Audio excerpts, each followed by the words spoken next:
Hi guys.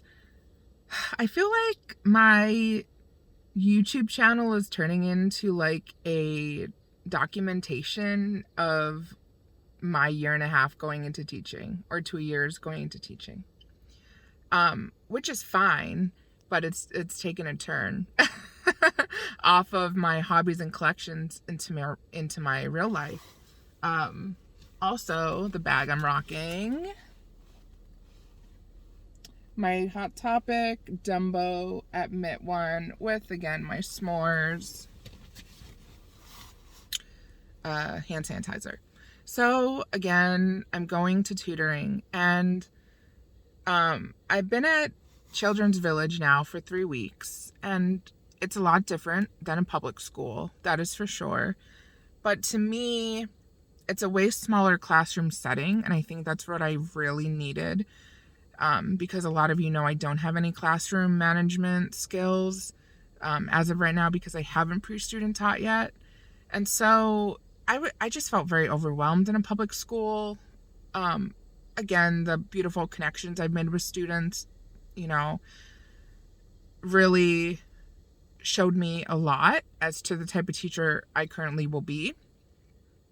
But on the other hand, I was going home mentally exhausted, really beating myself up of like, am I really good at this? Should I even do this? Some of the kids are super sweet to me in the hallway, but then when I get them into the classroom, they're not listening to me and they're totally disrespectful.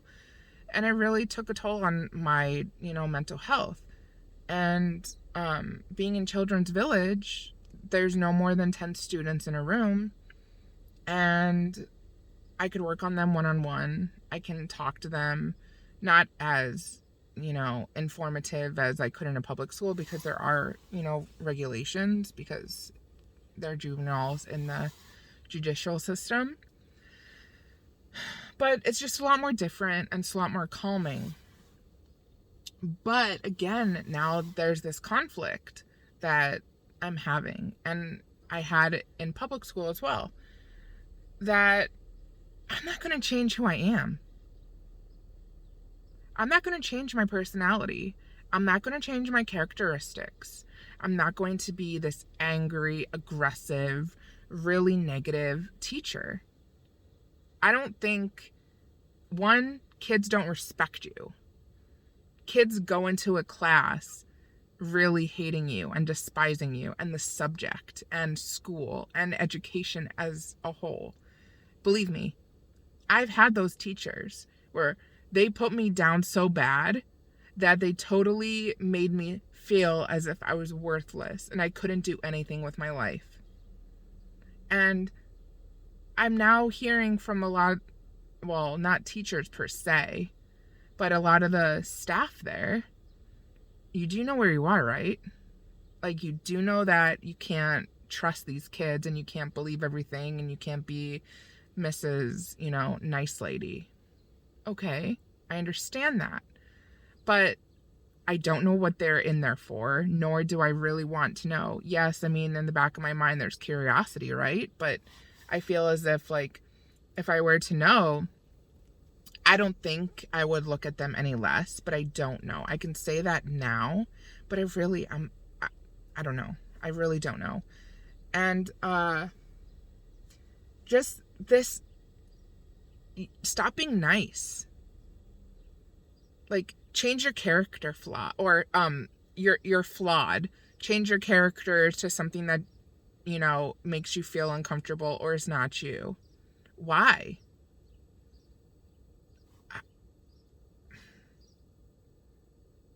I don't know. I always say this in the videos, like, I don't know. And again, this is why I feel as if this is like a documentation of my, education path, is the nicest teachers to me, the most caring teachers, the most passionate teachers, respectable teachers, made me care about the subject, made me care about going to school, made me care about wanting to wake up at, I don't know, as middle school, 6:15 in the morning, or 6:30 in the morning, 7 in the morning. I don't know. compared to high school when you're getting up at 5:45 in the morning. They made me want to get up and hop on that bus and go to school and be excited for their class. And that's what I strive for. I want, like, these kids may not have a positive home environment. Most of them don't. Most of them don't have authority figures. Most of them, could care less about adults. But I want to change their perspective on that. That, look, I'm an adult. I know where you are. I don't know what you've done, but I'm not going to look at you any different. I'm not going to place judgment on you because you are a value for your generation. Even though you did a stupid thing. Okay, whatever. It's a mistake. Hopefully you learn from it and not, end back up there. But it's a repetitive behavior. And still, there's this one student that I'll go back to the public school. Him and I were off to a really rocky start back in October. I found out from students, he was leaving the class all the time and not telling you and all this stuff. And I upset him by accident. Totally not my fault. And he got really upset with me. And that was October, November, December, 2.5 months later, he's the one that I had a mental breakdown about. Like, kids change, adults learn. I mean, even as an adult, we're learning every single day. Like, we don't know everything. And I was a fresh face, and he's like, I can get away with God knows what with her. Okay. And now our bond is a lot stronger. Since I'm not there, I'm still checking up on him, making sure that he's okay, making sure that, his little area in one of these rooms is stock filled with what he needs. And we connected, and that's a bond. And that's what I want to try to do at Children's Village, at least bond with these students while they're there.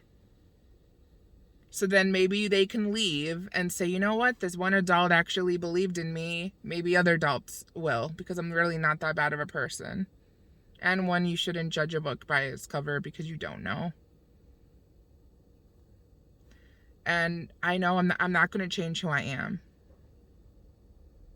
I'm not going to change my characteristics. I'm going to be that naive, caring, gullible, positive, which is kind of hypocritical for me because I try to, resume so much positivity to others, but then I still have my battle. So again, that's a give and take. And I tried to heed the advice that I give others. I'm like, don't be a hypocrite. You're telling them, so try to live from that. But why do people just want to put you down and be like, you need to change? I can seriously say something that I would never post on YouTube of like how I'm feeling. But sometimes I just want to scream on top of my lungs and be like, no, then you change. Why do the nice people have to change? Why don't the mean people and nasty people change? No, that's accepted, but the positive people that want the best for everyone, they have to change, and they see the best in everyone no matter what. They're the ones that have to change? That doesn't make any sense. Before I go, this happened actually a week ago. My significant other and I were driving on Union Lake Road. For those who watch my YouTube channel, this is like, it really pertains to this area. And we're at the corner on Union Lake Road at the light at Commerce, going straight towards like the speedway and stuff. And in the near distance, we see sparks and flames and smoke. We're like, what the beep, beep, beep, beep, beep, beep happened? So we go through the light, and there's a truck. Someone someone swerved her off the road, off of Union Lake Road, into a light post or into a electrical post. So we pull over. Now, for those who drive on that road every single day, there's hundreds and hundreds and hundreds of cars at a given moment, right? So why was it my boyfriend and I were the only bystanders that stopped, in addition to someone that witnessed the accident? So she got electrocuted. She survived, but the bystander that saw it happen, actually pulled her out of her truck. And my boyfriend and I were standing there calling 911, making sure that she's okay. And the first thing she did to me, I kid you not, she ran up to me, not knowing me from anyone, and hugged me and said, "You are one of the nicest people I've ever met, and I don't even know you." Because my boyfriend and I stopped to make sure that she was okay and called the cops. She then, my boyfriend Jeff is like, "Do you want us to call anyone? Like, I'm on the phone with 911. Marissa can call someone. Who do you want her to call?" And she's like, my mom. So I grabbed my phone. She called her mom.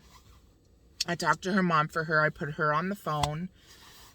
And the paramedics came and checked her out. Oops. And there was no electricity in that area, I think, like all of that Friday night. And so, like a couple hours later, since she called the mom from my cell phone, I texted the mom just to make sure that she was okay. And even the mom said, "We need more people like you in this world."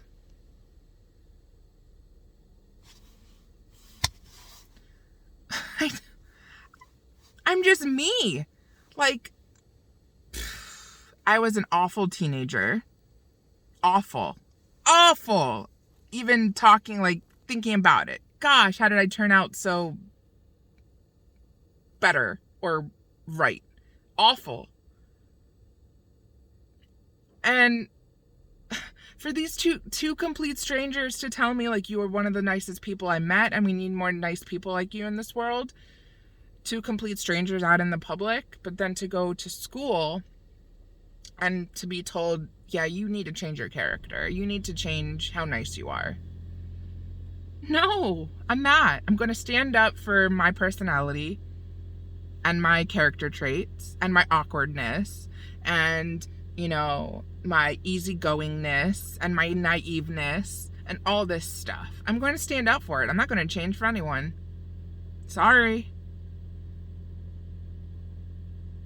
And if I get manipulated and I get walked over, guess whose fault?